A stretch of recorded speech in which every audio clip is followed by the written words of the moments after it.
Bon, bien, bienvenue à tous. Merci d'être venus aujourd'hui pour assister à la conférence sur l'intelligence artificielle et son impact dans la société.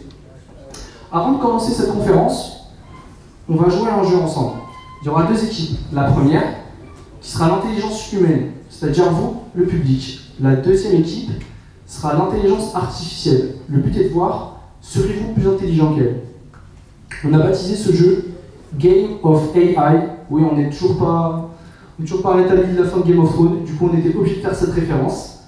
Le but de ce jeu, ça va être, parmi ces 8 visages, 3 ont été générés à partir d'une IA. C'est-à-dire que ces personnes n'existent pas. Il y en a 3 exactement, et grâce à Klaxoon, vous allez pouvoir voter pour 3 numéros. Ces 3 numéros doivent être les personnes qui n'existent pas. Youp, si tu veux bien venir pour Klaxoon.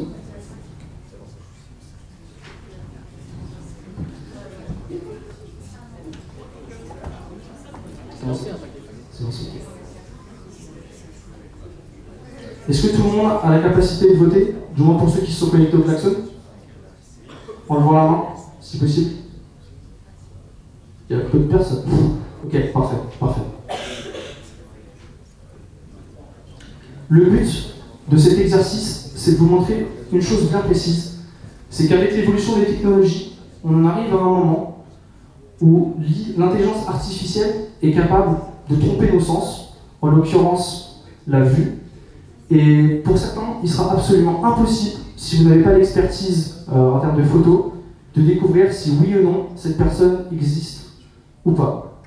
Si Alip, tu peux montrer les résultats dès que tu as la plupart des votes.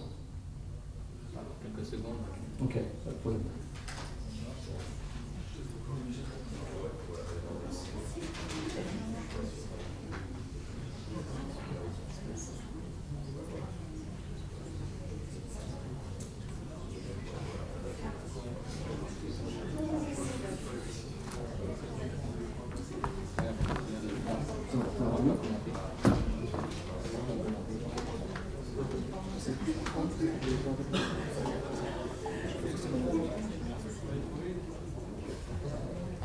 Donc actuellement, on a exactement 0% des gens qui ont voté qui ont trouvé la bonne réponse.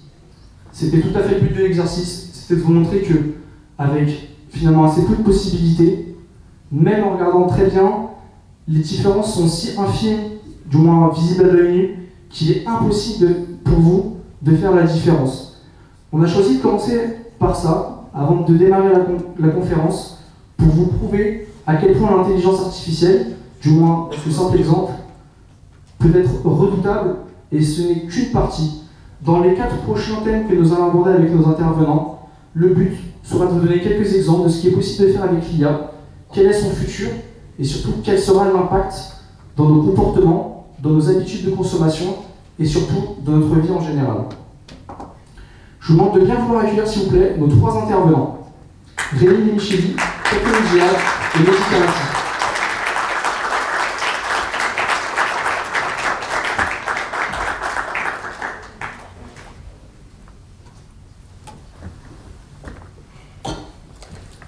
On n'est pas un peu loin là? Peut-être se rapprocher. Si vous vous rapprochez, malheureusement, on n'aura pas de PowerPoint. Du coup, D'accord, autant pour moi. ce que je vous propose, c'est que vous commenciez par vous présenter, chacun d'entre vous, et ensuite on pourra commencer le débat. Catherine, à vous l'honneur. Bonjour à tous. Donc, moi j'ai un passé d'abord d'ingénieur télécom et puis ensuite de sociologue qui travaille sur les usages des nouvelles technologies avec beaucoup de plaisir parce que ça évolue tout le temps et donc une partie d'enseignement et de recherche. Bonjour, Rémi Demichelis, donc je suis journaliste aux Échos, spécialiste en intelligence artificielle. Mais je ne suis pas le plus spécialiste de tous, puisque je ne suis pas ingénieur, je ne suis pas informaticien, mais je couvre ce sujet depuis 1 an. Voilà, c'est un plaisir d'être là ce soir. Alors, je sais pas, restez appuyé sur le bouton rouge. Ouais. Oui, accessoirement, je suis une grande lectrice de mon voisin. Est-ce que ça fonctionne? Ici, dessus. C'est bon, ça a l'air bien. Bonsoir à tous, je suis Mehdi Kamassi, je suis chercheur au CNRS, au Centre national de la recherche scientifique. Et je travaille dans un institut qui s'appelle l'Institut des systèmes intelligents et de robotique à Sorbonne Université, donc c'est sur le campus de Jussieu. Et donc j'utilise un peu l'intelligence artificielle, mais mon but c'est de comprendre la cognition humaine. J'aime pas trop le mot intelligence, donc je préfère parler de cognition, mais on en discutera. Donc le premier thème que nous allons aborder pour cette conférence sont les usages de l'IA. Est-ce qu'on va inspirer de l'espoir, ou plutôt la peur de dangers imminents ou futurs? Je vais laisser Rémi Dimicheli commencer. Alors, on peut rappeler quelques petits chiffres, tout simples. L'intelligence artificielle, qu'est-ce que c'est aujourd'hui concrètement? C'est des algorithmes qui permettent par exemple à Google de faire 40% d'économie sur la facture énergétique de ses data servers. C'est IDXDR qui a été autorisé l'année dernière par la FDA, donc la Food and Drug Administration aux États-Unis, l'autorité de mise sur le marché des dispositifs médicaux. Donc IDXDR a été autorisé à mettre sur le marché un outil de diagnostic de la rétinopathie diabétique, donc c'est le fond de l'œil quand on va chez l'ophtalmo, et ça permet de détecter la rétinopathie diabétique, par exemple par une infirmière ou par un centre de soins, sans médecin, et après on est envoyé chez le médecin pour qu'il valide ou non le diagnostic. Et c'est aussi, sur les points positifs, des algorithmes d'optimisation, alors qui ne sont pas forcément de l'apprentissage automatique, qui vont permettre à une start-up comme Neovision, qui se trouve à Grenoble, de réduire le nombre de kilomètres parcourus pour un transporteur routier, un transporteur des bus scolaires en fait. Ces algorithmes vont lui permettre de réduire de 10 000 par semaine le nombre de kilomètres parcourus. Ça fait une économie de 10 000 € par semaine. C'est quand même pas mal pour n'importe quelle entreprise. Et après, bon, il y a plein de points positifs, mais peut-être qu'on y viendra après. De points négatifs, je voulais dire, on y viendra après. Je ne sais pas si quelqu'un veut réagir peut-être sur les points positifs. Catherine, si peut-être que vous avez un avis plutôt sociologique sur ce sujet. Oui, moi je pensais intéressant de commencer par définir l'intelligence artificielle et pourquoi est-ce qu'aujourd'hui on s'y intéresse d'autant plus, parce que finalement l'intelligence artificielle ça existe depuis déjà une vingtaine d'années, Oracle en faisait déjà quand j'étais en école d'ingénieur. Ce qui est nouveau, c'est qu'on a affaire à des volumes de données sans précédent, à des puissances de calcul sans précédent, et qu'aujourd'hui les applications extrêmement visibles dans toutes les sphères de notre quotidien, on parlera de la médecine, on pourrait parler de Parcoursup, on pourrait parler de la justice, finalement commencent à se faire sentir, et avec des algorithmes de type deep learning où finalement la machine est auto-apprenante et fait autre chose que répéter finalement des gestes qu'on lui a appris. D'où des peurs et des craintes qui peuvent être croissantes par rapport à ce que l'intelligence artificielle faisait auparavant. Et pour terminer aussi sur toutes les peurs par rapport à l'adoption des nouvelles technologies, chaque fois qu'une nouvelle technologie est arrivée, on voit toujours arriver deux attitudes. Soit une attitude messianique, ça va résoudre la totalité de la misère du monde, soit quelque chose de c'est terrible, ça va faire des catastrophes, la réalité étant toujours bien au milieu. Ce qu'il y a de nouveau par rapport à ces peurs qu'on avait sur l'électricité, où on pensait que les lignes de chemin de fer allaient rendre stériles les hommes, le chemin de fer aussi, les lignes d'électricité, c'est que là c'est quelque chose d'immatériel. C'est qu'on ne peut pas se heurter à quelque chose et que c'est extrêmement diffus. D'où ça véhicule plus facilement des peurs par rapport à l'adoption. Des peurs, des rumeurs et des fausses, finalement, des fake news.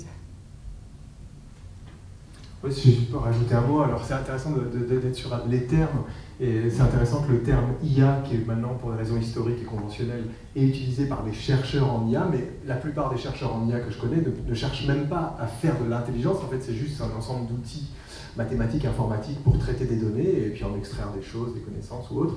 Le terme lui-même, en fait, il a été adopté en 1956, donc c'est encore plus ancien que ça aux États-Unis à un colloque. Et c'est intéressant parce qu'il est né avec l'idée d'essayer de reproduire la cognition humaine. Donc en fait, et on peut même remonter à l'ordinateur. L'ordinateur lui-même, son fondement théorique, c'était l'idée de reproduire les capacités de raisonnement de l'humain.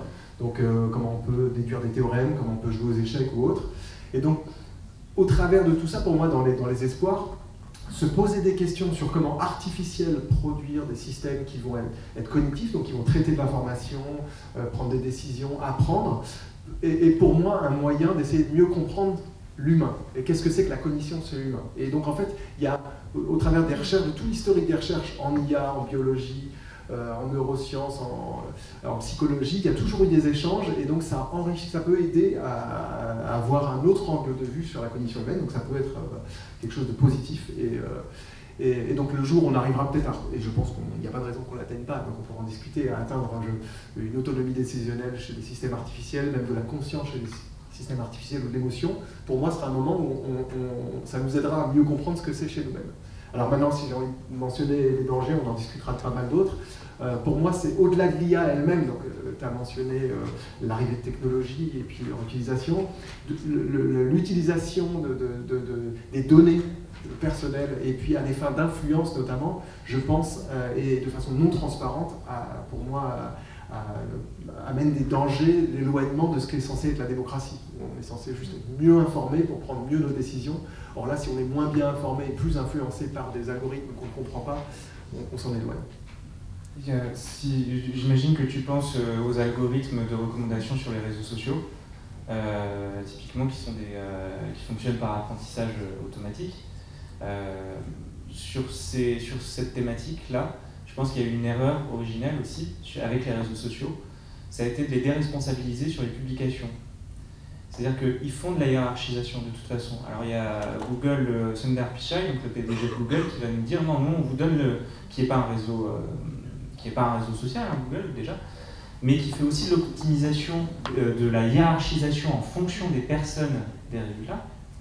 Donc en fonction de qui vous êtes, vous n'allez pas avoir les mêmes résultats que votre voisin parfois, parce qu'en fonction de votre historique, vous n'allez pas avoir les mêmes liens qui s'affichent en premier.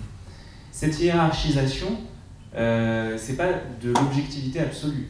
Quand ils faisaient une hiérarchisation par, je sais pas, une hiérarchisation chronologique, typiquement sur le fil de Facebook, bon bah là, j'ai envie de dire, on ne peut pas dire grand chose, c'est chronologique, point barre, il n'y a qu'un seul paramètre.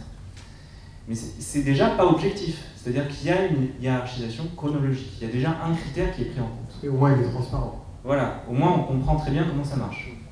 Et l'erreur fondamentale avec les réseaux sociaux ou avec Google ou tous ces sites qui vont faire de la hiérarchisation des flux, ça a été de les déresponsabiliser sur cette hiérarchisation. Du coup, aujourd'hui, ils ont mis en place ces algorithmes pour rendre les systèmes plus pertinents, pour retenir les personnes sur leur site. C'est l'économie de l'attention. Sauf que ça met en avant des choses qui ne sont pas très recommandables non plus. Et qu'on n'autoriserait pas sur des médias. Qu'on n'autoriserait pas en une des Échos, qu'on n'autoriserait pas en une du Monde, qu'on n'autoriserait pas ailleurs. Mais on les laisse passer quand même sur ces sites-là. Et ça pose un vrai souci. Moi, ce qui me semble intéressant dans ce que vous dites, c'est qu'à chaque fois, l'espoir et le danger, c'est la même face du même problème. Je parlais tout à l'heure de finalement l'analyse de la rétine, c'est rendre les gens autonomes, pouvoir faire ça finalement de façon autonome. Et en même temps, une perte d'autonomie, parce que finalement, on ne sait pas comment fonctionne la boîte noire et on prend le résultat pour argent comptant. Donc il y a à la fois l'information, je parlais là sur les fake news, et puis finalement, on ne sait pas trop comment ça a été trié et on le prend pour argent comptant. Donc il y a à chaque fois les deux aspects qui sont, avec une frontière très, très ténue, qui sont les mêmes problématiques d'autonomie et d'information. Et d'autonomie par rapport justement à comment fonctionne l'algorithme. Est-ce qu'on a une transparence du fonctionnement de l'algorithme? Est-ce qu'on peut encore prendre la décision soi-même? Ou est-ce qu'on nous impose une unique décision? Pour revenir sur ce que vous disiez tout à l'heure, Catherine, vous parlez de justice. Et justement, notre deuxième thème que nous allons aborder, c'est l'IA et la justice, qui est une des sciences humaines les plus anciennes, qui avait nos fondements même de toute civilisation. Il y a beaucoup de secteurs, même la majorité, qui, au fil du temps, vont se familiariser avec cette technologie-là. Est-ce qu'avec la justice, ça sera possible ou non? Est-ce que c'est objectif ou est-ce qu'on aura toujours une part de subjectivité malgré le fait qu'on aura automatisé ce processus? J'aurais bien aimé avoir votre point de vue là-dessus, Rémi, s'il vous plaît. Est-ce qu'on va avoir la justice, même si c'est automatisé? Déjà, je pense qu'il y a un paradoxe fondamental qui ne peut pas être résolu par la machine. C'est que ce qu'on demande à la justice, on a une exigence en tant que citoyen, en tant que justiciable, d'être traité comme tout le monde, mais en même temps, on veut, si on passe devant un tribunal, que notre cas soit traité comme un cas particulier. Donc c'est un paradoxe qui demande un arbitrage. Et cet arbitrage ne peut pas être résolu par une logique formelle, la logique de la machine, même par un apprentissage statistique. C'est pas une question de statistique. Il y a tellement de situations possibles, il y a tellement de cas envisageables, et c'est au-delà de ça, c'est même pas une question de contrainte technique, c'est aussi qu'on va demander d'être jugé par un humain parce qu'on estime que l'impression sensible qu'il va avoir lors de son jugement, lors de la plaidoirie de notre avocat ou lors de l'écoute des preuves, on va estimer que cette impression sensible doit jouer dans sa décision. Donc il y a tellement de paramètres, il y a un paradoxe fondamental, et en plus il y a cette demande d'impression sensible, de prise en compte de cette impression sensible, que, à mon avis, cette justice automatisée n'existera jamais. En tout cas dans un état de droit et dans une démocratie. Après, il y a des travaux qui sont en cours d'ailleurs pour chercher à savoir quelles sont les décisions les plus souvent rendues en justice. Il y a des travaux qui ont lieu en ce moment au sein de l'État pour essayer de savoir un petit peu pour des vols ou pour, je ne sais plus sur quel type de litige c'est exactement, mais c'est pour un type de litige, savoir quelle est la peine la plus courante, quelles sont les peines les plus courantes. Le but, c'est d'informer le juge. C'est pas de rendre la décision. Évidemment, on peut se dire, bon, bah, très bien, on utilise ce système, on met tout ça dans un algorithme et puis on rend les décisions comme ça. Mais l'impératif de justice qu'on demande à l'institution en tant que citoyen exige que justement ce ne soit pas un algorithme qui fasse ça. Mais Mehdi te dira qu'on peut mettre de l'émotion dans la machine. Oui, et on finira par y arriver de toute façon, mais la question, ça ne veut pas dire que c'est souhaitable d'avoir, même si c'est une machine qui ensuite est capable... Alors il faudra quand même, et là c'est aussi un des limites techniques de l'IA actuelle, quand on parle de l'IA d'un point de vue technique, on pense beaucoup à des algorithmes dématérialisés, et je fais partie des chercheurs qui considèrent que atteindre un certain niveau de compréhension par la machine du monde, d'interprétation du monde, ne peut passer que par aussi une expérience physique. Donc ça serait déjà plus intéressant d'avoir l'IA dans des robots, parce qu'à ce moment-là, percevoir un objet, percevoir un mug, c'est pas juste se dire tiens j'ai reconnu c'est un mug, non c'est avoir l'expérience des fois où on a pris le mug, on avait très chaud et on a bu et que ça a soulagé un besoin. Il y a toute une interaction physique qui entre en compte dans l'interprétation. Est-ce qu'on peut avoir un robot physique juge? Mais je dis, alors, pour moi, d'un point de vue technique, il n'y a pas de raison qu'on n'arrive pas à un moment donné à des robots qui ont eu un apprentissage, qui puissent avoir des émotions, qui pourraient prendre des décisions, peut-être même éventuellement des décisions avec un certain niveau d'impartialité haute. Je ne suis pas sûr que ce soit souhaitable quand même. Pour l'instant, peut-être déjà dans un court terme, la question de l'utilisation de l'IA dans la justice pose la question, et je pense qu'on a déjà discuté au préalable, la question des biais statistiques. Pour l'instant, c'est des algorithmes qui vont simplement extraire des régularités, et donc s'il y a des injustices, des biais actuels dans la façon de traiter les citoyens face à la justice, bah, ils vont simplement les exacerber, et donc c'est un risque qui me paraît assez important. Peut-on d'ailleurs arriver avec la justice? Il y a beaucoup de pays qui se posent la question si on pouvait justement automatiser non pas les décisions, mais plus le support. Par exemple, beaucoup de fonctions de type avocat ou juriste voudraient pouvoir en fait arriver à toutes les données, donc par exemple sur des jurisprudences, à les automatiser et avoir en fait un support, plutôt une aide décisionnelle plutôt qu'une décision en lui-même. Est-ce que c'est souhaitable ou non selon vous? Je pense que c'est l'exemple que tu as commencé avant, où si on fait des statistiques, que ce soit avec de l'IA ou avec des outils statistiques classiques, sur des données pour ensuite informer les juges et juste leur donner un éclairage supplémentaire, et ensuite la décision leur pose, pour moi c'est juste apporter quelque chose, une aide à la décision, c'est quelque chose de positif. C'est certainement quelque chose qui va se faire pour les divorces, pour les litiges, pour les problèmes de contrat. Pour le pénal, je pense que ça n'est pas possible même dans le droit tel qu'il existe aujourd'hui, dans la mesure où dans un tribunal, dans une affaire criminelle, on demande aux jurés de ne pas prendre en compte les décisions qui ont été prises auparavant. On demande aux jurés vraiment de juger la personne comme un cas particulier. Et les juges vont vous dire, il n'y a pas un tarif. C'est pas parce qu'il a tué une personne qu'il doit prendre 20 ans. Il faut justement... Et on voit vraiment cette dialectique entre avoir finalement cette information sur la jurisprudence, c'est à la fois de l'aide à la décision, et à la fois c'est de l'enfermement, parce que ça peut continuer à renforcer des mauvaises décisions qui vont être renforcées et remises, quoi. Mais on est plutôt du côté de l'homme augmenté, en fait, de l'aide à la décision. Moi, je vois IBM Watson, leur robot qu'on nourrit finalement d'informations et qui dépasse la taille humaine, qui explique que sur le cancer, tous les jours se publient 60 articles, rien que de recherche, rien que sur le cancer. Donc à un moment, le cerveau humain et le temps humain a une limite. Donc là, on est vraiment dans l'aide à la décision. Mais comme le dit la CNIL, l'intelligence artificielle doit être design by human, c'est-à-dire qu'à la fin, il reste une décision humaine et que ce soit juste finalement de l'éclairage. Et si on va un petit peu plus loin avec la justice, il y a un autre sujet qui peut venir également, c'est la politique. Chaque pays a ses propres normes, ses propres valeurs et ses propres lois. Est-il possible au final de créer une IA qui sera au service de toutes les justices du monde, car chaque pays va malheureusement avoir parfois sa propre justice, une politique parfois beaucoup plus dure et de politique de répression même parfois dans certains pays. Comment on pourrait au final travailler ensemble, c'est-à-dire le peuple tant que la politique, les dirigeants, pour avoir un système transparent? Est-ce que c'est possible dans tous les pays du monde? Est-ce que vous pourrez avoir votre avis sur ce sujet-là, Rémi notamment? Oui, si je comprends bien ta question, c'est est-ce qu'on peut faire des systèmes objectifs, quelle que soit la culture? Exactement. Ouais. Déjà, des systèmes objectifs dans une culture, je ne suis pas sûr que ce soit vraiment possible.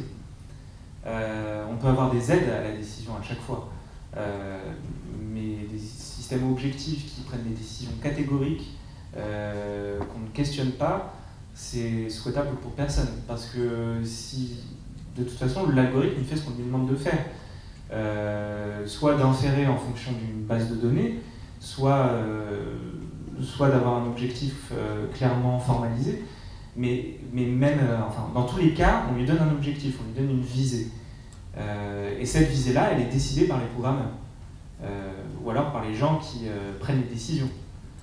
Donc voilà, c'est après ça dépend. Quel est ton cas d'usage, quelle est la visée? Imaginons, nous aurions deux pays complètement différents. Aurait-il la même IA si je prenais comme exemple la Corée du Nord et l'Espagne? Deux pays avec deux cultures totalement différentes. Aurait-on la même utilisation de l'IA dans les deux pays, ou aurait-on au final une IA qui serait adaptée à tous les pays et on aurait une seule IA avec un seul système qui serait transparent et un bien commun pour la civilisation? Pour quel usage? Imaginons pour les élections, par exemple. Si on devait voter, si tout peuple devait voter, et on trouve beaucoup de pays, notamment en Afrique du Nord ou en Afrique du Sud, où nous aurions des élections parfois truquées. Est-ce que l'IA pourrait régler ce problème qui allierait politique et justice? Donc un système d'intelligence artificielle pour la détection de fraude électorale, par exemple. Exactement.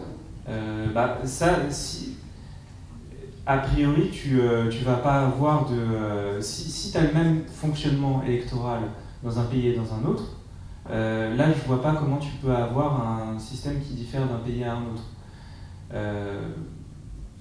Après, la différence que tu vas avoir entre les pays, ça va être quand tu vas travailler sur des données qui sont pas structurées.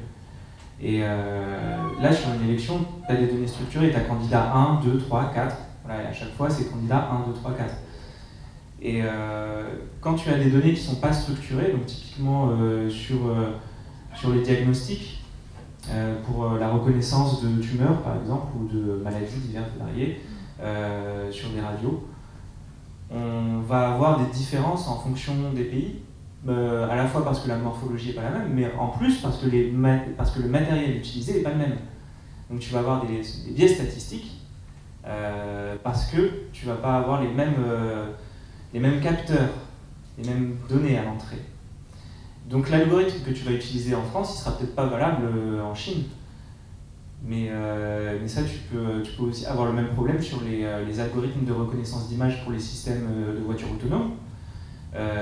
C'est très bien, ton système il sera peut-être super bien entraîné pour la France, parce que les panneaux de signalisation ont une certaine forme et qu'il aura été entraîné sur ces panneaux-là, mais il n'aura peut-être aucune efficacité sur le système chinois, justement parce qu'il n'aura pas été entraîné sur ces panneaux de signalisation. D'accord, merci pour ta réponse Rémi. Troisième sujet, on va passer à un thème qui...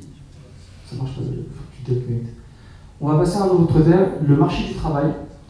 Beaucoup d'étudiants aujourd'hui dans la salle, nous allons tous se confronter au même problème, c'est que la technologie va parfois dépasser nos compétences et parfois automatiser certaines tâches, certains métiers.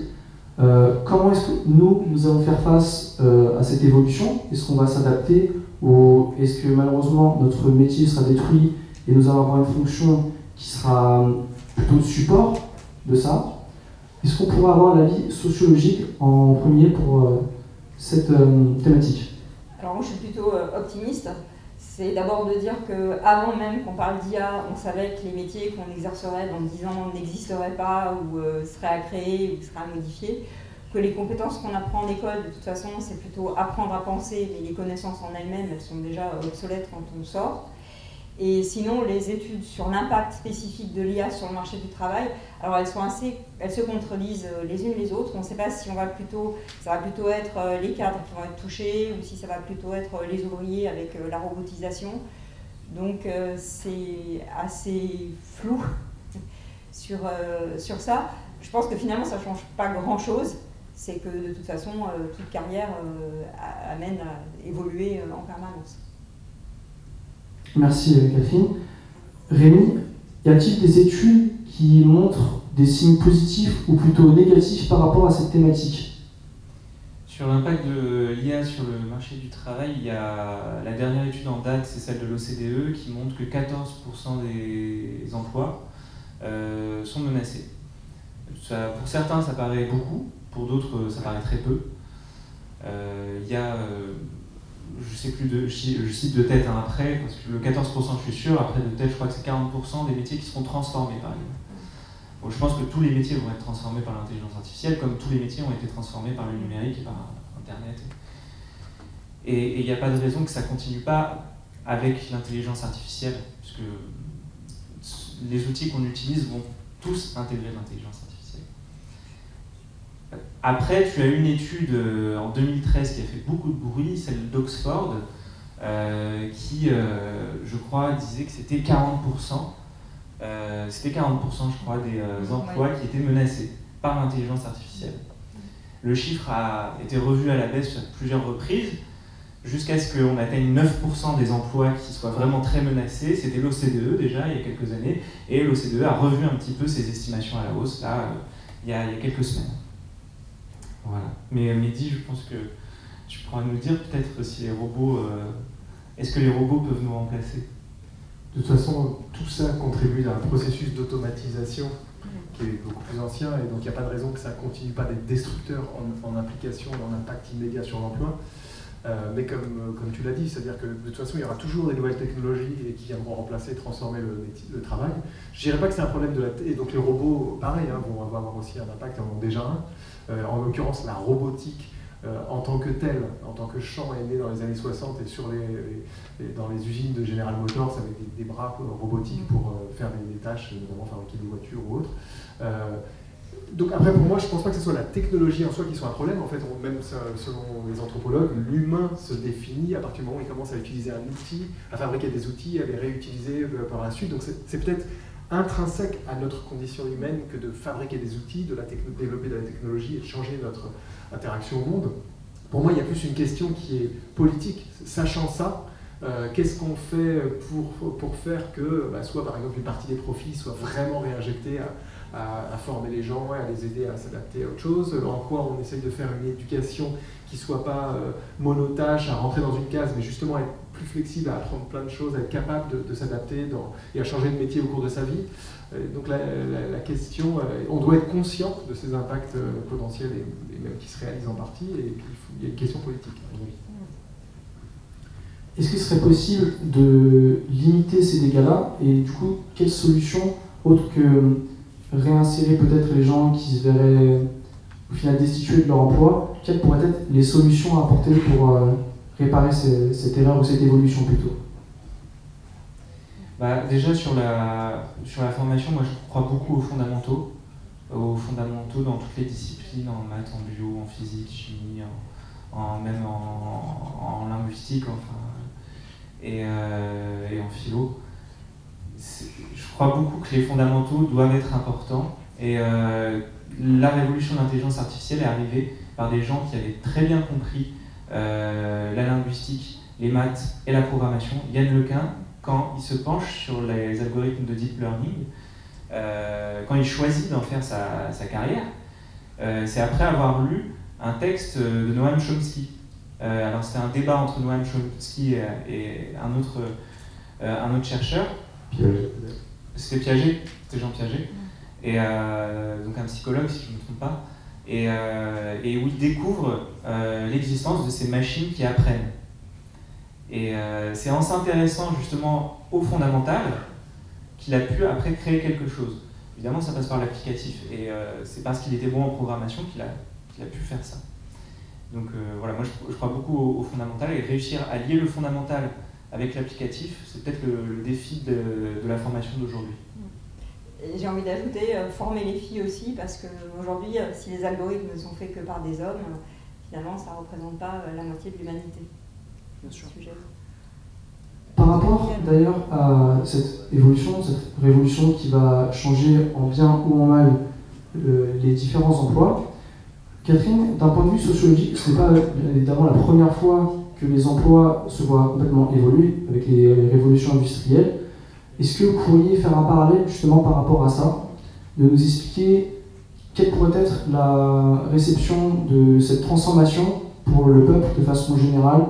Est-ce que ce serait bien pris, mal pris, ou tout dépendra des politiques et de comment est-ce que cette évolution sera accompagnée? Alors, c'est toujours sur le marché du travail, toujours oui, sur toujours. Ce thème-là. En fait, ce qui est vrai, c'est que les études qui montraient 40% des emplois allaient disparaître, quel que soit le pourcentage, il y a effectivement deux populations, comme les caissières qui ont été touchées par le numérique, tous les emplois finalement assez ouvriers. Le problème pour ces gens-là, c'est est-ce qu'ils ont la capacité d'évoluer, de rebondir et de se recycler ailleurs, quoi. D'où l'importance de politiques, d'aide à l'évolution. Et puis sinon, sur les populations, on parlait des juges, on parlait des médecins, qui finalement vont avoir de l'aide à la décision. Pour eux, c'est plus une partie de leur travail qui va être automatisée. Et là, c'est plus une perte d'autonomie, en fait. C'est le métier qui est fondamentalement remis en cause. Ils ne vont pas disparaître, mais...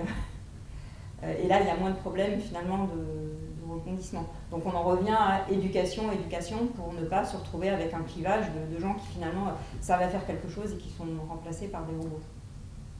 Je tente de dire quelque chose. Bien sûr, bien sûr, bien sûr. Mais après, c'est intéressant qu'il y a des philosophes, par exemple, comme Bernard Stiegler, qui considèrent que de toute façon, c'est un processus qu'on ne peut pas arrêter.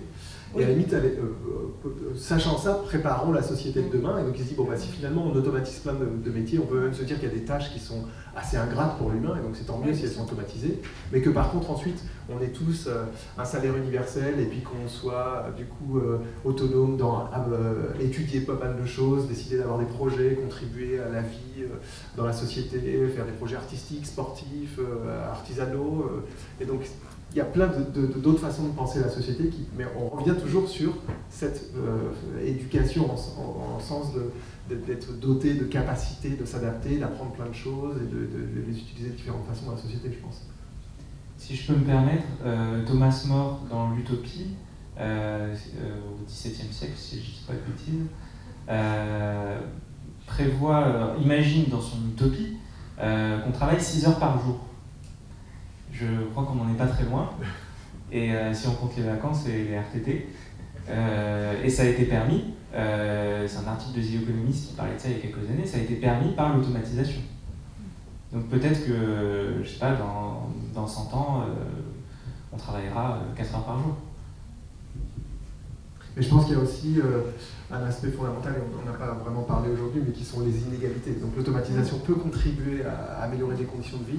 Pour l'instant, on est dans une période, si on en croit des économistes comme Thomas Piketty ou autres, on est dans une exacerbation des inégalités, et donc ça veut dire qu'il peut y avoir un ressenti beaucoup plus négatif et une rancœur d'une partie de la population. Et donc si on peut au moins en faire profiter de façon plus égale plus de personnes, peut-être qu'à ce moment-là, ça peut amener à des choses qui peuvent ressembler plus à l'utopie que ce qu'on observe maintenant.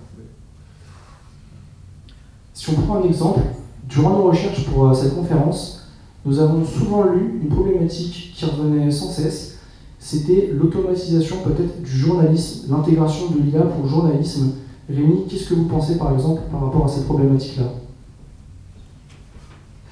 Je crois qu'on serait content à la rédaction et dans toutes les rédactions de France d'avoir plus d'intelligence artificielle. Parce que les logiciels ne sont pas forcément les plus performants du monde déjà. Faut voir ce qui est aujourd'hui, comment ça se passe aujourd'hui. Alors on a des suggestions de mots-clés typiquement. Quand on fait un article web, on a des suggestions de mots-clés. Ça c'est quelque chose qui est très répandu. Après, écrire une dépêche, ça se fait aussi pour des élections, pour des résultats sportifs, pour des résultats de bourse, parce que tout ça c'est très formalisé, c'est toujours la même chose. C'est toujours telle entreprise qui a gagné 8%, c'est toujours tel club qui a perdu, on va pas dire lequel. Mais c'est facile à formaliser. Après, donc on peut faire des formulaires et mettre des mots à chaque fois. Donc le PSG a perdu, l'OM a gagné. Et où on peut faire, je vais arrêter avec les noms parce que je vais faire des ennemis. Mais bref, on peut faire des formulaires comme ça où on remplit des noms et où ça fait du texte à la fin. C'est très facile. On peut aussi, aujourd'hui ça se fait, modifier par apprentissage automatique certains termes qui ont été sortis par la machine. C'est-à-dire que vous avez votre formulaire, vous le remplissez, ça sort un texte, vous n'êtes pas content de tel mot parce que ça ne traduit pas assez l'émotion du match, par exemple. Donc, vous allez dire que c'était pas une victoire facile, mais une victoire à l'arraché. Vous changez le mot. Et enfin, c'est pas un bon exemple, mais je sais pas si vous voyez ce que je veux dire, mais à chaque fois, vous pouvez changer le mot pour modifier un peu le style du texte. Et la machine apprend au fur et à mesure de ce que vous avez modifié pour avoir un style qui vous ressemble un peu plus. Les mauvaises langues disent, c'est ce que font les journaux avec les horoscopes, où ils les font tourner régulièrement. Ces systèmes-là, ouais, non, mais je sais pas sur les horoscopes, parce qu'on n'en a pas aux échos, mais en tout cas, ces systèmes-là ne sont pas implémentés, par exemple, dans les rédactions aujourd'hui, mais ce sont des systèmes sur lesquels, enfin, je parle de ceux qui ont de l'apprentissage automatique. Les formulaires, ça existe déjà, mais c'est pas quelque chose de très courant non plus. Et excuse-moi, j'ai pris la parole longtemps. Ah non, pas du tout. Et oui, juste pour finir, peut-être, en fait, essayez d'imaginer 5 secondes une intelligence artificielle aller dans un salon, aller dans un QG de campagne, aller sur un terrain de foot, ça n'a pas de sens en fait. Elle est incapable de retranscrire l'émotion qu'il peut y avoir sur place, elle est incapable d'appeler telle source qu'elle connaît parce qu'elle la croise de temps en temps et lui dire « Ah, au fait, t'as pas une info là-dessus ?» Ça, c'est pas possible. C'est aussi ça le travail du journaliste. Pas tout à fait, parce que j'ai vu IBM Watson, en fait, peut être vendu, assorti d'une robe, en fait. Et la robe, c'est une espèce de robe en cristaux, et capte les émotions de la salle. Et en fait, la robe change de couleur en fonction des émotions de la salle. Oui. Donc tu peux aller en QG de campagne, alors tu transformes ça en autre chose. Ça restera très sommaire, je pense. Ce sera la salle est contente, la salle est triste. Et sur l'aspect suggestion et notamment de vocabulaire, ça me réévoque quand même cette possibilité de biais, c'est-à-dire que finalement ça a quand même le risque d'enfermer celui qui reçoit la suggestion dans son propre style, au lieu au contraire de lui dire mais finalement ce mot-là tu l'emploies pas souvent, pourquoi tu l'emploierais pas? Donc on est dans la même problématique que la recommandation que font les réseaux sociaux ou autres. Et donc là, encore une fois, trop exploiter les régularités statistiques, enfin les utiliser comme source de connaissances pour voir le monde autrement, mieux le penser, mieux décider, nous humains, ça me semble positif.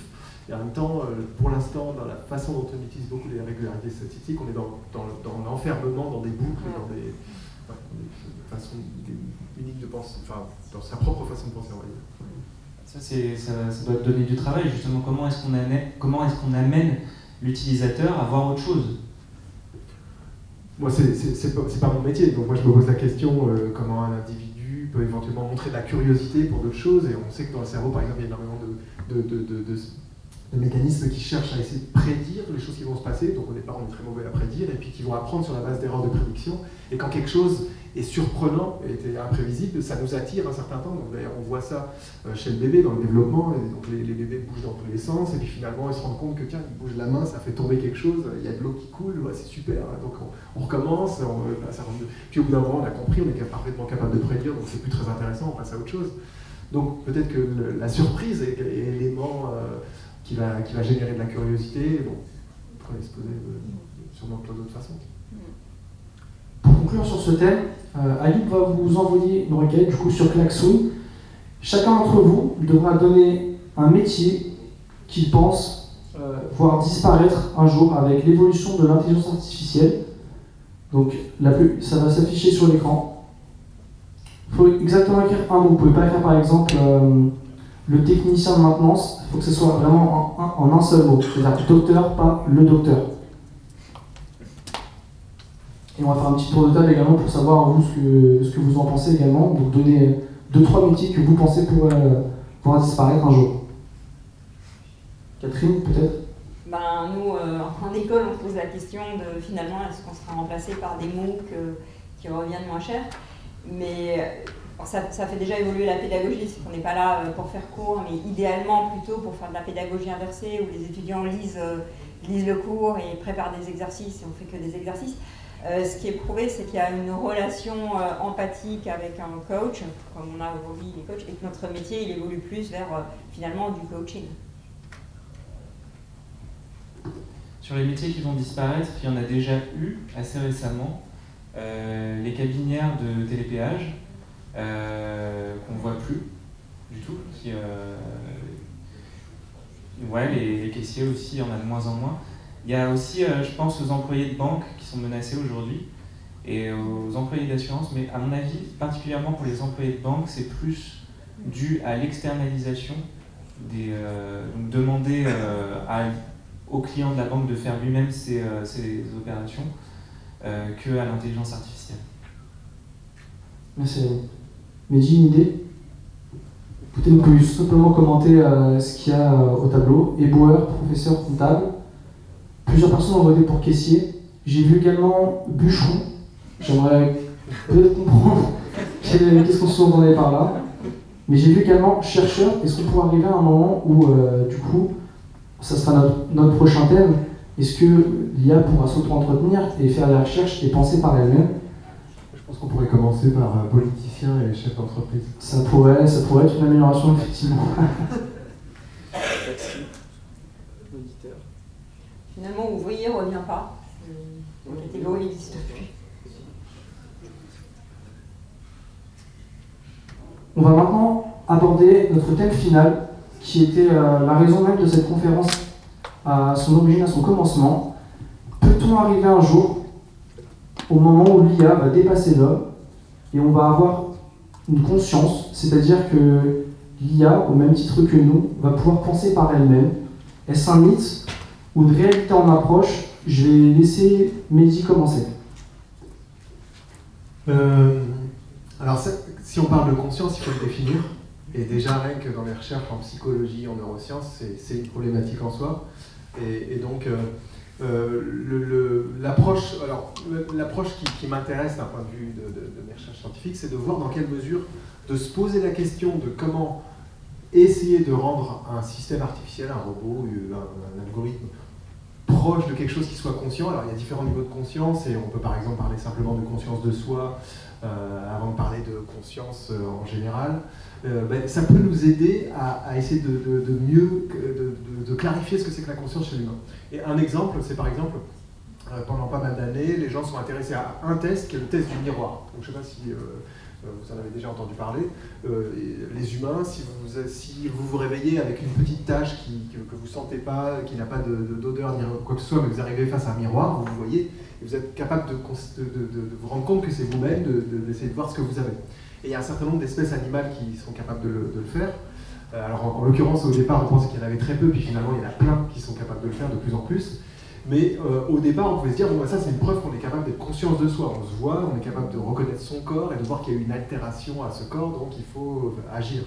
Et bah, en fait, ce qui peut être intéressant, c'est de dire, bah, je peux programmer un robot et faire que le robot arrive simplement par l'analyse du flux qu'il reçoit sur ses caméras à faire la distinction entre ce qui bouge, ce que je perçois qui bouge, qui est corrélé avec mes propres mouvements, donc ça c'est moi-même, ce que je perçois qui bouge mais qui n'est pas corrélé, c'est peut-être d'autres agents, et ce que je perçois qui ne bouge pas, ça peut être le monde immatériel.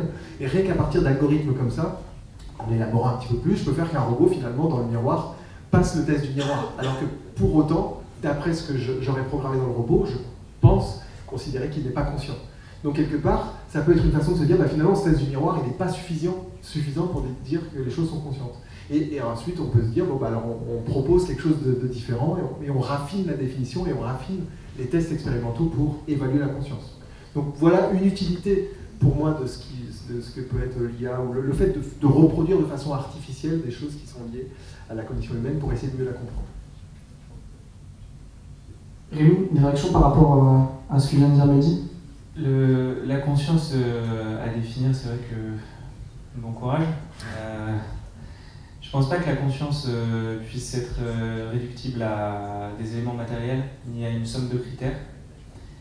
C'est pas parce que le robot a l'air content, c'est pas parce qu'il se regarde dans un miroir, c'est pas parce que cette somme de critères ne suffira pas.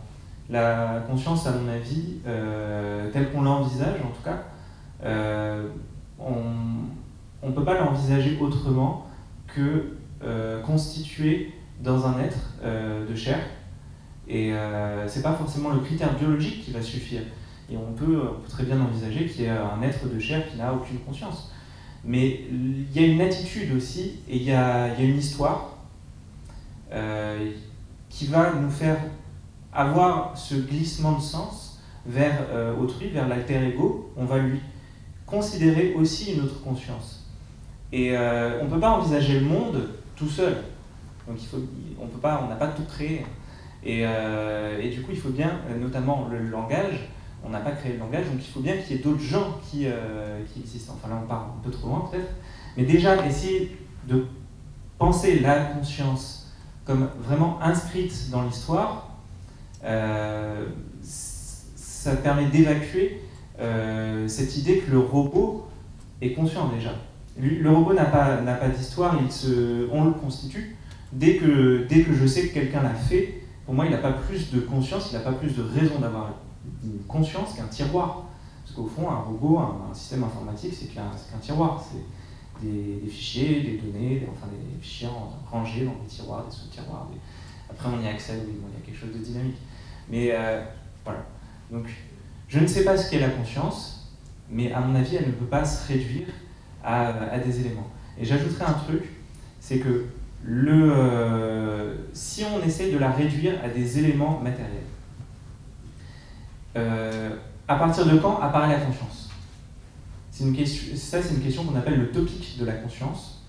C'est-à-dire que si je vous retire, si disons j'ai un robot avec un cerveau fait de puces électroniques, si je lui retire ces puces une à une, voilà, et que j'estime, voilà, à la base j'estime que ce robot est conscient, si je lui retire ces puces une à une, à partir de quand il n'est plus conscient? Et si je lui ajoute les puces, à partir de quand il est conscient? C'est le même problème avec des êtres biologiques. Si j'assemble des cellules une à une, à partir de quand j'ai un être conscient? Et si je les retire une à une, à partir de quand j'ai un être qui n'est pas conscient? Je n'ai pas la réponse, mais c'est pour dire que c'est un complexe qui est une question qui est infiniment plus complexe qu'une somme de critères ou d'éléments à ajouter les uns aux autres. Quel serait votre avis, Catherine, par rapport justement à ce que disait Rémi? Comment peut-on définir la conscience et l'appliquer peut-être un jour aux machines ou à un robot? Alors, je n'ai pas le bagage philosophique qu'a Rémi, mais en tant que sociologue, moi, ce qui me paraît très important, c'est le lien social. C'est ce qui nous différencie, et pour moi, à toujours par rapport au robot, c'est qu'on a un plaisir gratuit à être ensemble, à faire des choses ensemble. Or, un robot est quand même dans l'utilitaire, il est programmé pour faire quelque chose. Ok, il a conscience d'exister et que ce qui se bouge, c'est lui, ou c'est l'autre, ou c'est le paysage, ici ou là. Mais je pense que la vraie différence, c'est ce plaisir non utilitaire, gratuit, d'être ensemble, de discuter, de reconstruire le monde peut-être. Comment tu sais qu'il n'est pas utilitaire, du point de vue évolutionnaire? Pour moi, il est purement utilitaire. Il est programmé pour faire quelque chose. Non, mais il n'a pas le plaisir qu'on a de lien social à être ensemble. Mais qu'est-ce qui dit qu'il n'a pas une utilité, le plaisir du lien social chez l'humain? D'un point de vue évolutionnaire, il y a des raisons de penser qu'il a une utilité. Oui, effectivement. Oui, bien sûr qu'il a une utilité. Mais il y a un mystère de cette mise en relation qui doit rester justement ce qui fait la différence entre l'humain et le robot. Et je peux réagir? Bien sûr. Cette gratuité pour moi. Mais du coup, ce qui me frappe dans vos deux réponses, c'est qu'à la fois le côté, vous considérez peut-être le robot maintenant, ou le robot, mais pas forcément dans une expérience de l'esprit, de ce qu'il peut devenir. Donc quand tu dis, bon, c'est comme un tiroir, oui, on peut dire qu'une machine à laver est un robot, mais c'est quand même un robot minimal. Et un robot qu'on programme avec une capacité à explorer, à apprendre, à mémoriser des choses, à interagir socialement, aura une histoire minimale, mais donc dans 20 ans, 30 ans, on aura des robots qui auront une histoire encore plus... Oui, mais elle aura une histoire pour qui? Pour lui-même et pour ceux avec qui il échange. Et à ce moment-là, il faut... Et alors, il y a un deuxième aspect qui me frappe, c'est que c'est le mot, par exemple, tu as dit, réduire la conscience à quelque chose. Donc c'est vrai que c'est comme s'il y a une réticence, si on va définir, c'est qu'on va réduire, alors qu'à la limite, on va mieux la caractériser. Et donc, par exemple, tu disais le fait de à quel moment on devient conscient ou on ne l'est pas, quand on enlève des cellules, on en rajoute.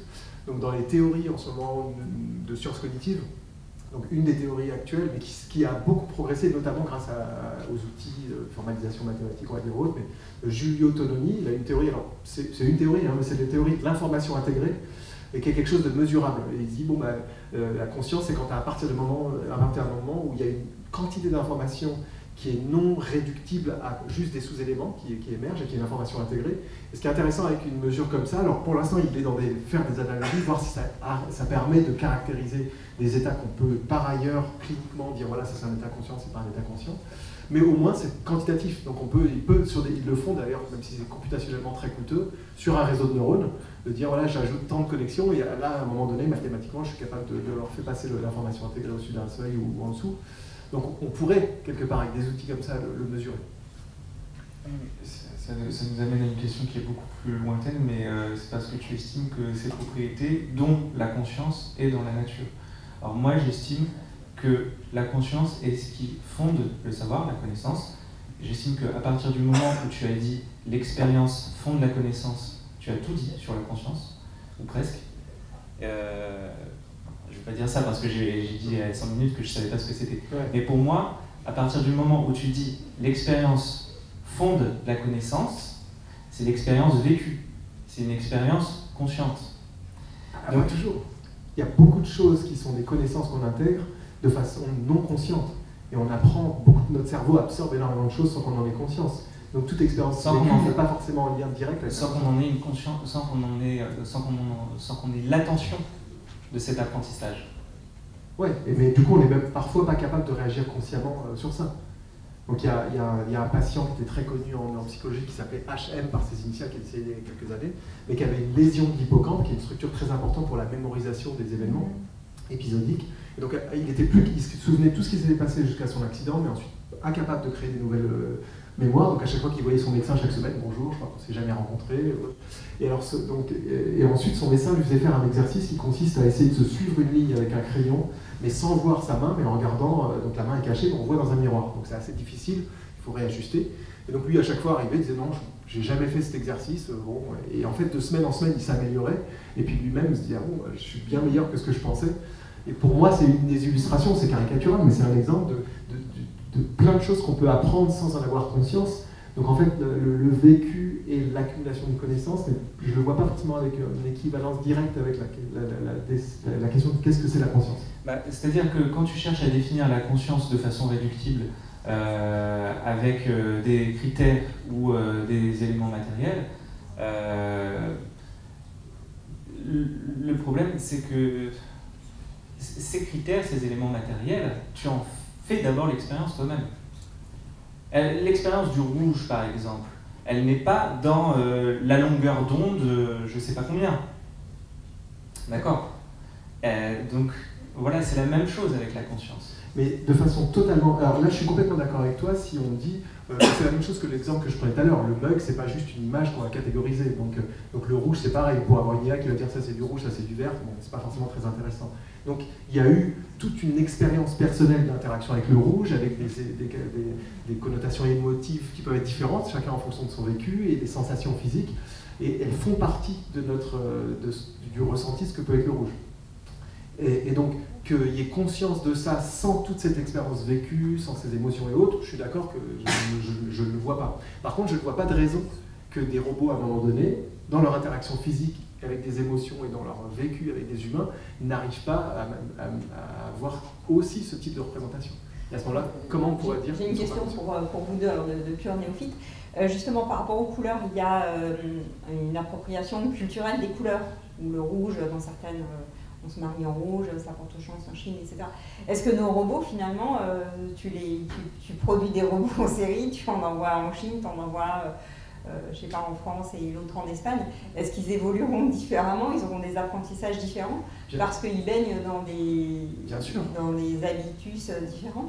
Et à partir du moment où on dote un système artificiel de capacité d'apprentissage, il va se passer une accumulation de connaissances qui va être spécifique de son vécu. Pour parler par exemple de travaux que je faisais en thèse, où je programmais des petits robots et après on les mettait sur des vrais robots, enfin en simulé au départ, à refaire des expériences de navigation qu'on faisait par ailleurs chez le rat. Donc le but de cette programmation, pour nous, c'était d'essayer de mieux comprendre ce qui se passait dans le cerveau du rat, dans ce genre d'apprentissage.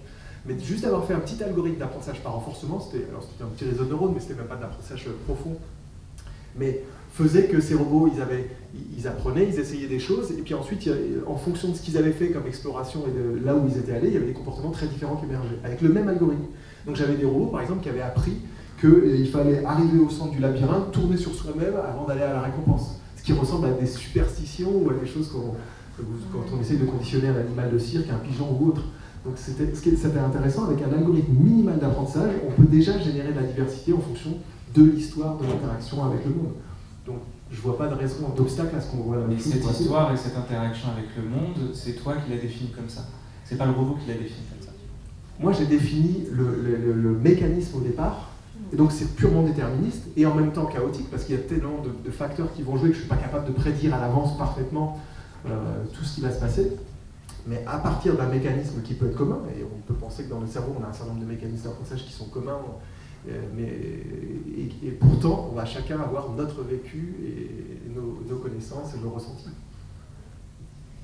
L'interprétation que tu fais de son comportement, c'est aussi l'interprétation que tu fais toi, et pas que fait le robot. Bien sûr. Là pour l'instant je parlais juste de diversité, de façon d'adapter son comportement à l'environnement en fonction du vécu. Après, voilà, j'ai dit superstition là pour évoquer que là c'est complètement anthropomorphique, on est d'accord. Mais, ouais. Si on devait, par exemple, aussi parler du lien qu'on aurait avec peut-être la réalisation un jour de cette conscience, avoir des robots qui seraient dotés d'émotions, d'expériences justement, qui pourraient apprendre au même titre que n'importe qui dans des civilisations différentes, quel pourrait être notre lien avec lui? Pourrait-on créer le même lien que nous avons avec un autre être humain? Il y a beaucoup de films ou de séries qui ont essayé de traiter justement cette émotion et cette relation, ce lien qu'on pourrait créer avec eux.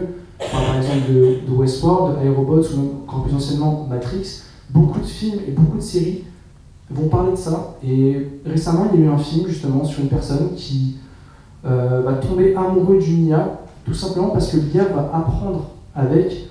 Et la question, du coup, est quel pourrait être le lien? Pourrait-on avoir un lien aussi solide qu'avec un être humain ou non? Moi personnellement, je pense que non, mais ça c'est un avis personnel. Récemment, je discutais avec Serge Tisseron qui revenait du Japon où il avait travaillé sur les robots et qui me racontait que les enfants ont un robot qui les attend quand ils reviennent de l'école, qui leur donne leur goûter, qui les fait réviser leurs devoirs. Et donc il y a un regard social qui est tout à fait positif là-dessus. C'est exactement comme si les parents étaient là. Personnellement, je pense que le lien humain en amour, en amitié, est beaucoup plus fort entre deux personnes, entre une personne et un robot. Et ça, c'est une vision personnelle et très culturelle, parce que je n'ai pas grandi dans cette société-là.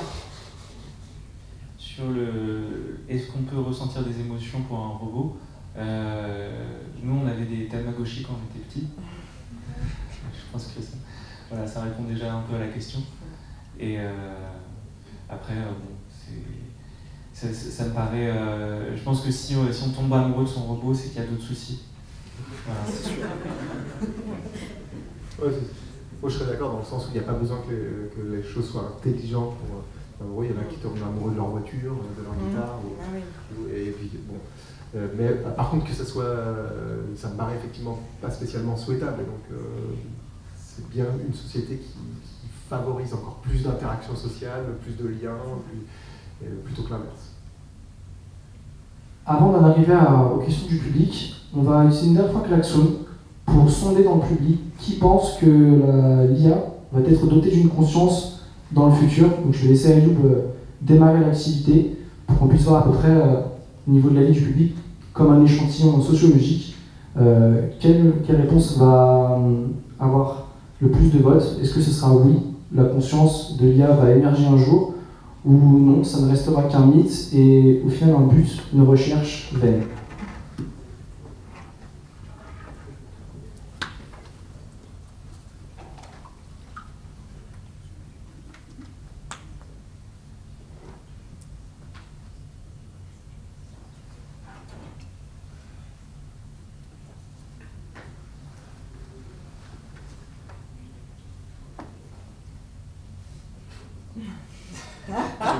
Le nom se rapproche. T'as voté non, je parie. Comment t'as dîné?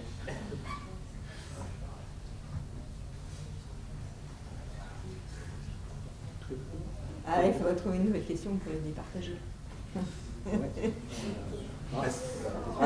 Certaines personnes changent d'avis, bah tiens, justement, continuons de parler de ce sujet, à voir si peut-être les avis peuvent changer, car vous pouvez changer d'avis pendant toute l'activité. Est-ce qu'une élection avec un choix binaire peut aboutir sur autre chose que quelque chose qui se sert autour de 50%? Je pense que non.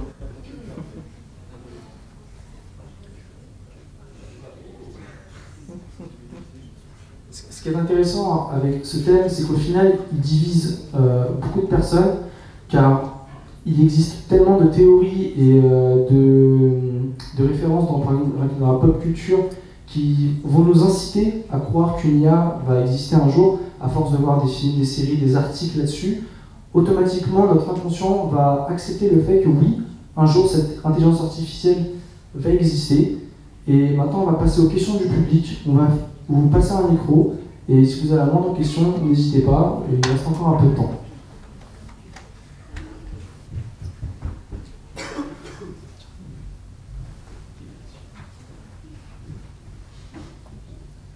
Bonjour à tous, merci pour votre conférence, c'était très intéressant. Mais il y a un sujet sur lequel j'aimerais ouvrir avec vous, c'est l'éthique, notamment pour plusieurs sujets comme la défense. On se rend compte qu'aujourd'hui les Américains utilisent des programmes qui avec les drones reconnaissent les visages. C'est beaucoup d'activités comme ça. Il y a aussi au niveau de la criminalité, au niveau aussi de la sécurité des données, tout un tas de sujets. Donc j'aimerais avoir votre avis sur l'éthique. C'est vrai qu'on l'a. Ça semblait tellement évident que c'est vrai que finalement on n'a pas prononcé le mot et on n'en a pas parlé. Oui, c'est vrai qu'on en entend parler tous les jours, et il y a plein de choses à dire. Il y a l'éthique, et ça, je trouve qu'on en parle beaucoup, qu'il n'y a pas grand-chose de contraignant, à part peut-être quand même le RGPD l'année dernière, mais est-ce que ça porte vraiment sur l'intelligence artificielle? Ça porte plutôt sur les données. Le problème de l'éthique, c'est après, qu'est-ce qu'on fait? Est-ce qu'on interdit les robots tueurs, par exemple? Ça pourrait être une autre question. Voilà, mais je sais pas quoi dire en fait. Mais... Il y a déjà des rapports et des volontés européennes, déjà au niveau européen, d'émettre des standards européens qui respectent l'éthique. Alors, standards de quoi? On se posait la question. Est-ce que c'est les standards justement de format de données? Est-ce que c'est les standards justement de transparence de cette boîte noire pour que ça ne devienne pas une boîte noire mais des règles d'éthique? Pour moi, l'éthique, c'est aussi la possibilité de choisir la décision et qu'on ne se la fasse pas imposer. Oui, et oui, il y a eu les règles directrices du comité d'experts de l'Union européenne, composé de 50 personnes, qui a rendu, donc ce comité a rendu un rapport il y a quelques semaines. dans lequel il dit explicitement qu'il faut quand même encourager la transparence, qu'il faut s'assurer que quelqu'un est toujours responsable à la boucle, faire en sorte qu'on puisse toujours identifier quelqu'un, un responsable. Et concernant les robots tueurs, l'Union européenne s'est déclarée contre. Voilà. Après, comment ça s'applique, les grands principes, je sais pas. Justement, alors ça me permet de réagir sur les robots tueurs. Et moi, ce que j'avais envie de souligner, c'est qu'il n'y a pas besoin d'attendre l'intelligence des robots ou des systèmes artificiels pour se poser des questions éthiques. En l'occurrence, il y a déjà des robots préprogrammés avec des choses très simples, complètement stupides, mais qui ont déjà eu des armes entre les mains à différents endroits du globe et qui ont déjà des fois, alors parfois par accident, parfois de façon délibérée, pris une décision autonome de tirer, et donc il y a eu des blessés, il y avait eu un blessé en Afrique du Sud, je crois que c'était en 2007 ou quelque chose comme ça. Et donc la question elle doit se poser en amont, et c'est une question politique de est-ce qu'on autorise ça ou pas. Donc il y a plein de chercheurs en intelligence artificielle, en robotique, dont des gens comme Raja Shetila qui ont été très impliqués depuis environ 5 ans pour lancer une initiative au niveau de l'ONU, Stop Killer Robots. Donc justement, mais bon, ce qu'on voit aussi, ce qui est en même temps frustrant, c'est le temps que ça prend. Et donc écrire plein d'articles sur le sujet, propage d'informations, et pour qu'il y ait des résultats derrière. Pour moi, il y a une question plus générale, donc qui ne serait pas à se poser juste spécifiquement à l'IA, c'est qu'à chaque fois qu'il y aura une nouvelle technologie, il y aura des nouveaux problématiques qui vont se poser.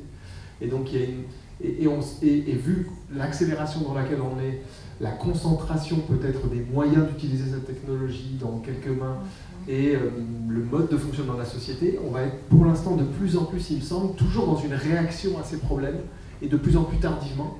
Et donc, il faudrait, la recherche en soi, c'est toujours de la lenteur, ça demande de la rigueur, il faudrait plus souvent des débats citoyens, et à chaque fois faire intervenir, donc chercheurs, citoyens, que les chercheurs disent, voilà, moi je vois tel problème venir d'ici 10-20 ans, et qu'on commence déjà à y réfléchir, que les citoyens elles sont mots à dire.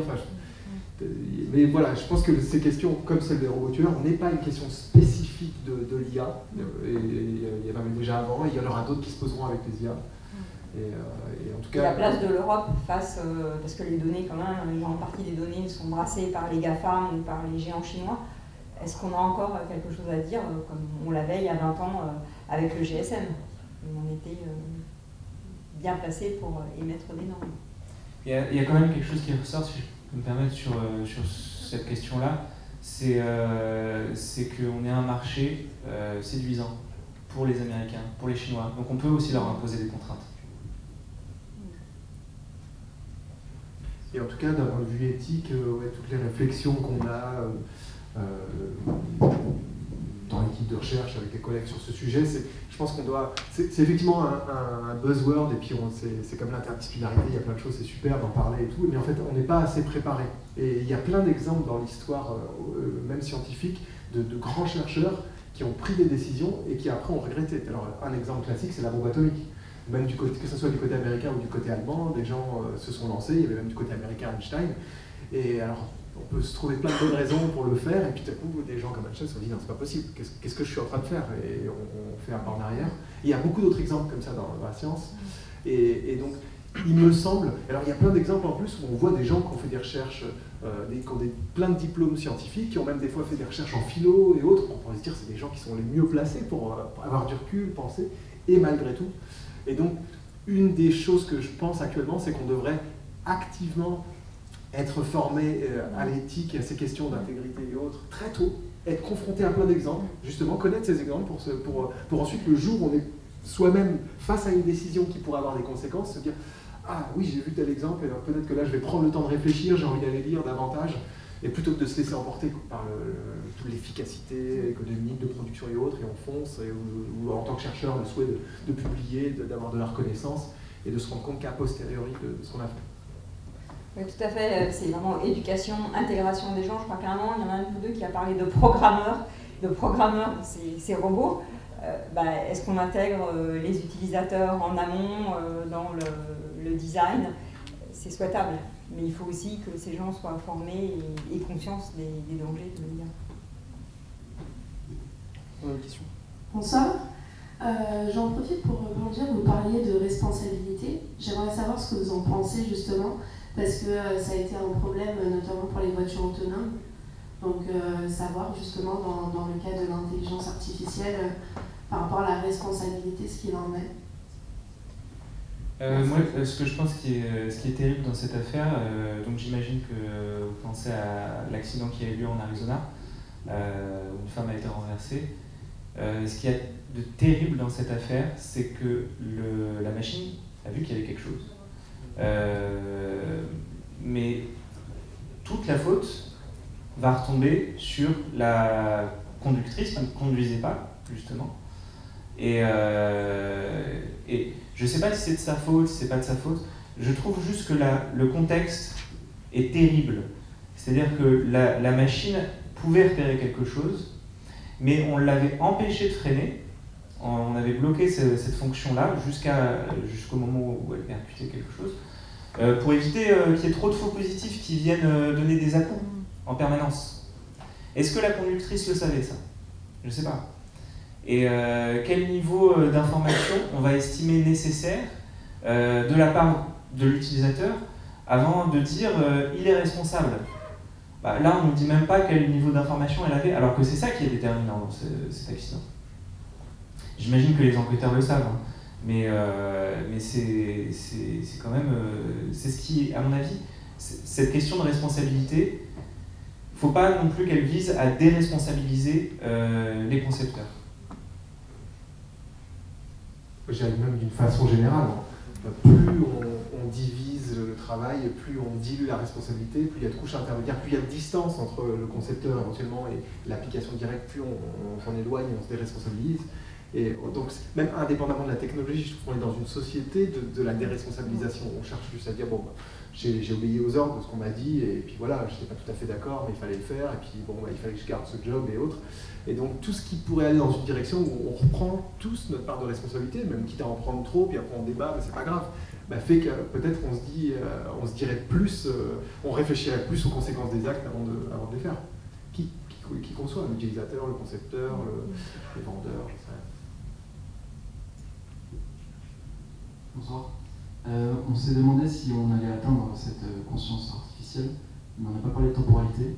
Est-ce que vous pensez qu'on va rester de notre vivant ou pas, si on met un peu notre esprit cartésien de côté?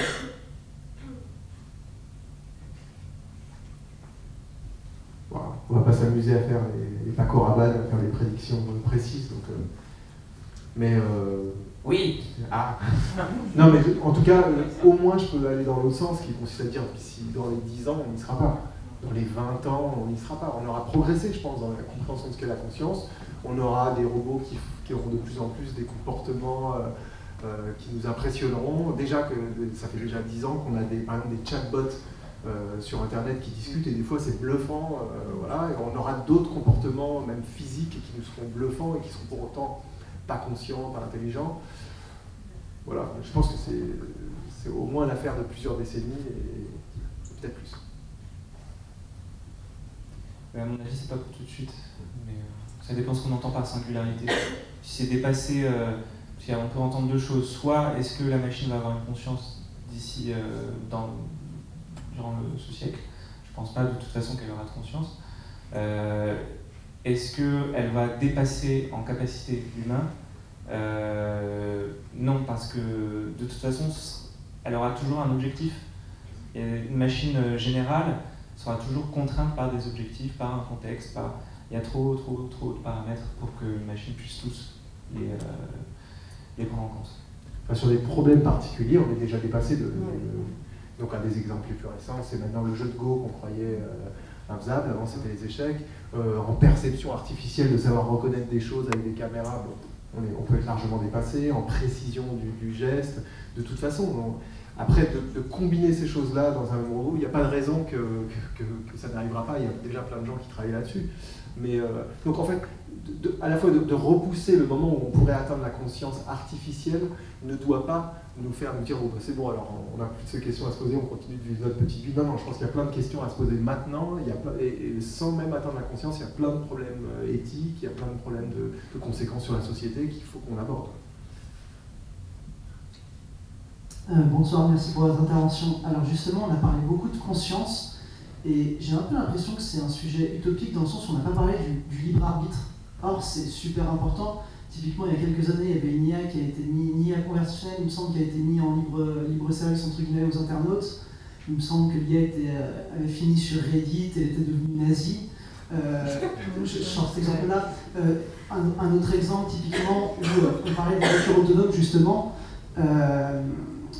les chercheurs en intelligence artificielle qui développent l'intelligence artificielle des voitures autonomes commencent à essayer de prévoir les réactions de la machine à certains cas de figure. Typiquement, on est en situation d'accident imminent, la voiture a deux choix, soit elle tourne à gauche et elle tue une personne jeune, soit elle tourne à droite et elle tue deux personnes vieilles. Comment doit-elle réagir? Et pour moi, il y a la question vraiment de libre arbitre. Dans tous les cas, il y aura un humain derrière qui va devoir prédire certains scénarios, qui va devoir décider, statuer sur certains scénarios. Donc oui, voilà, est-ce que pour vous, vraiment, on arrivera à atteindre cette pleine conscience, ou est-ce qu'il y a le côté libre arbitre qui va forcément bloquer cet utopisme de plus conscience, entre guillemets? Je vais commencer par une réponse philosophique sur qu'est-ce que le libre arbitre. Je te laisse, vas-y. Parce que je sais pas, la question de qu'est-ce que le libre arbitre et est-ce qu'il y a vraiment un libre arbitre chez l'humain, elle est déjà pas triviale. Il y a un certain nombre de chercheurs en neurosciences cognitives et psychologiques qui considèrent non, il n'y a même pas de libre arbitre en fait chez l'humain. Il y a énormément de déterminisme. Après, on peut parler d'autonomie. C'est pas pour autant comme on n'est pas, malgré toutes les influences qu'il peut y avoir sur chacun et des raisons bonnes ou mauvaises qu'on ait envie d'agir de telle façon ou de penser de telle façon, il y a tellement de facteurs que c'est imprévisible et qu'on a quand même notre capacité de prendre une décision, je veux faire telle chose, je ne veux pas la faire. Donc ça n'enlève pas l'autonomie, ni du coup la responsabilité dans la société. Bon, c'est un grand débat, et peut-être même d'un point de vue philosophique, que je ne maîtrise pas assez et qui serait intéressant. Mais donc j'aurais envie de dire, cette question me semble toujours pertinente sans forcément invoquer le concept de libre arbitre. Il y a une question d'autonomie de la machine, quelle décision elle doit prendre. Et du coup, je ne sais plus si on la reformule, quelle serait la question alors? En gros, est-ce que c'est possible justement d'avoir cette conscience entre guillemets, sachant qu'il y a cette décision, cette réflexion, ça techniquement ça va être programmé par un humain, savoir quelle décision avoir à tel scénario. Certains scénarios, la machine ne pourra jamais, des scénarios très complexes, la machine ne pourra pas forcément. Je donne l'exemple de la voiture, c'est l'exemple parfait, je trouve. Quelle décision prendre? Tout peut pas être prévu. Oui, alors je pensais que tu allais donner cette réponse-là, c'est pour ça que je sais. Mais c'est toujours le même problème de la justice. Est-ce que il y a un moment où on veut être considéré comme un cas particulier et on n'est pas juste un chien ou une femme enceinte ou un homme qui fait du sport qui traverse la rue comme sur le jeu auquel tu penses. Mais il y a plein d'autres paramètres qui rentrent en compte. Et on veut être considéré selon tous ces paramètres-là. Est-ce qu'on peut les modéliser? Non, on ne peut pas tous les modéliser parce qu'il y a dans la vie, dans la nature, que des cas particuliers. Et après, on fait des catégories parce que c'est bien pratique. On fait des lois parce que c'est bien pratique. Mais il n'y a que des cas particuliers. Et le souci, en plus, de ce libre arbitre que, à mon avis, on ne peut pas modéliser, le souci en plus, dans cette décision-là que va avoir la voiture, c'est que ça va être terrible. C'est horrible d'y penser. Ah non, lui c'est un SDF, non, on l'écrase, il n'y a pas de... Ou non, elle c'est une femme enceinte, donc on va écraser la mamie. Donc, puis on peut aller encore plus loin. Ah non, elle c'est une femme enceinte qui a un bébé de 8 mois et demi, et elle c'est une femme enceinte qui a un bébé de 3 mois. Qui est enceinte de 3 mois, non, on va écraser celle qui a le bébé plus jeune, plus vieux, enfin, ça devient absurde, ça devient horrible. Donc les Allemands, ils ont décidé de ne pas faire de critères, extérieurs, en fait, pour ce type de décision-là, et ils ont décidé que ce serait sauver le plus grand nombre, à chaque fois. Je ne sais pas s'il y a une bonne réponse, mais c'est à mon avis la moins cruelle. On a le temps pour une dernière question, monsieur.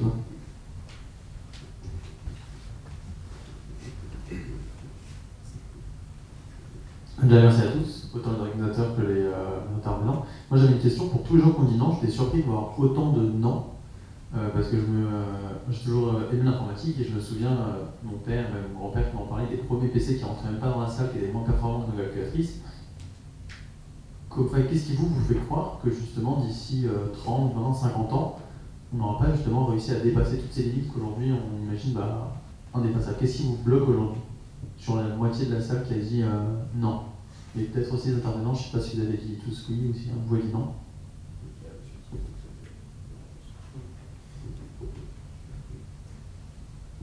J'ai répondu non, mais c'est aussi pour une question, je pense qu'il y a quelque chose d'un peu mystique au niveau de la conscience et que la question est mal posée dans le sens où on pourrait, je sais pas comment dire, mais c'est pas forcément, en fait, l'IA pourra peut-être nous faire comprendre que la conscience n'est pas quelque chose de mystique et ce qu'on s'imagine et qu'on peut peut-être le réduire à des choses matérielles, mais là on rentre dans un débat plus philosophique et c'est compliqué, mais du coup je pense que si, pour moi en tout cas c'est pour ça que j'ai répondu non.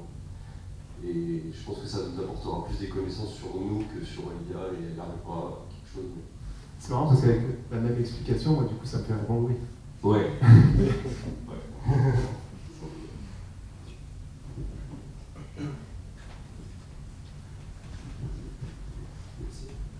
Bonsoir à tous, merci pour votre intervention. Donc j'ai répondu non également, parce que comme le disait monsieur, il y a un aspect mystique. Du point de vue extérieur, on verra un robot qui mènera des actions, mais la question que je me pose pour la question, donc, du point de vue intérieur, est-ce que le robot a une existence intérieure? Je ne sais pas si vous voyez ce que je veux dire. Du point de vue extérieur, c'est un robot qui va mener des actions, qui peut-être de la même manière qu'un être humain normal, mais la conscience pour moi c'est intérieur. Est-ce que le robot, d'un point de vue extérieur, existera? Est-ce qu'il saura qu'il mène ces actions-là? Donc c'est ce qui fait que j'ai répondu non. Après, peut-être que comme le disait monsieur, le temps vous fera marcher.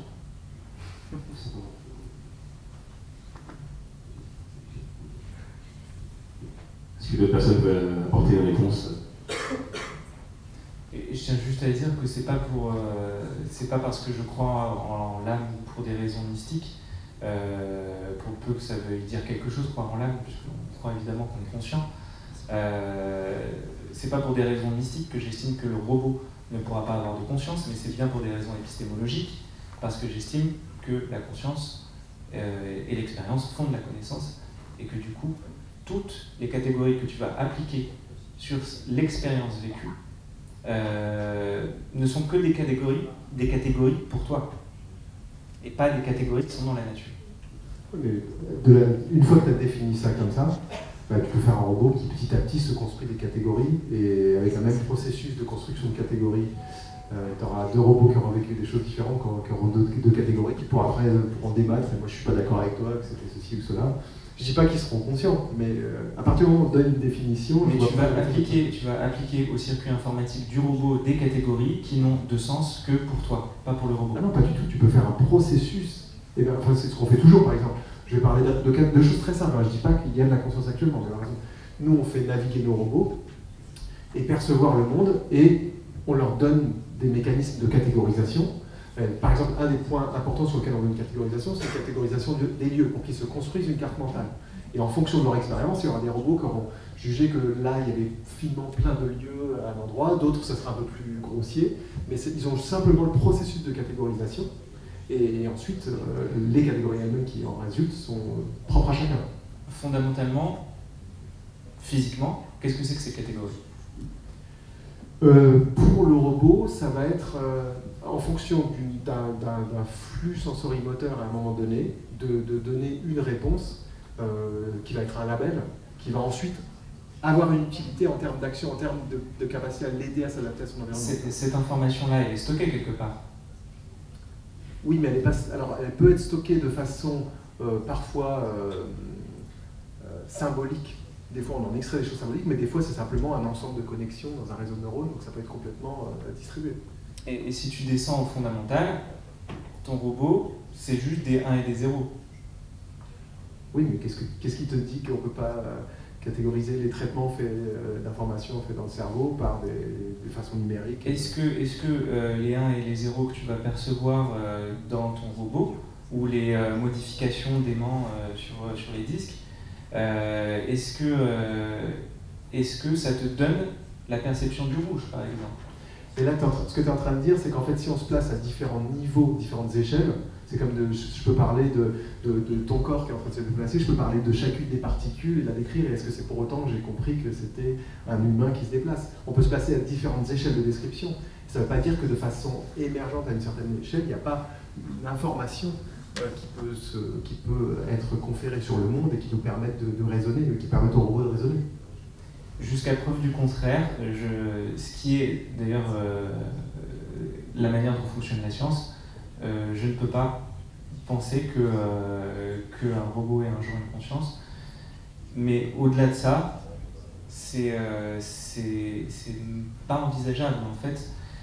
Sauf peut-être, alors je vais concéder ça, sauf peut-être si tu me présentes un jour un robot qui est capable d'avoir une discussion sur son histoire, sur l'histoire de sa famille, sur l'histoire du monde, et puis qui va avoir des vices, qui va avoir tout ce qui fait que tu es un humain et que je ne peux pas réduire à quelques critères pour dire que tu es un humain. Tout est dans le quelque de critères, mais à partir du moment où on fait une liste finie de critères, même si c'est 300 000, il n'y a pas de raison qu'on ne puisse pas sur une machine reproduire. Bon, en l'occurrence, on peut même tourner le truc dans l'autre sens. Je pense que là, il y a déjà même des robots, je connais des chercheurs qui travaillent sur des robots qui ont une sorte de mémoire minimale autobiographique et qui vont pouvoir discuter, te raconter ce qu'ils ont fait. Pour autant, je ne dirais pas qu'ils sont conscients. Donc il faut aussi se méfier, c'est pas suffisant non plus. Je pense que tu as la réponse à ta question, juste un instant. Je pense que tu as la réponse à ta question tout simplement avec le fait qu'il existe énormément de contre-arguments et la science avance pas à pas. On n'a pas encore peut-être assez d'éléments concrets pour que la majorité des personnes puissent être d'accord avec le fait qu'un jour la conscience de l'IA va émerger. Et c'est tout l'intérêt aujourd'hui du débat qui nous amène.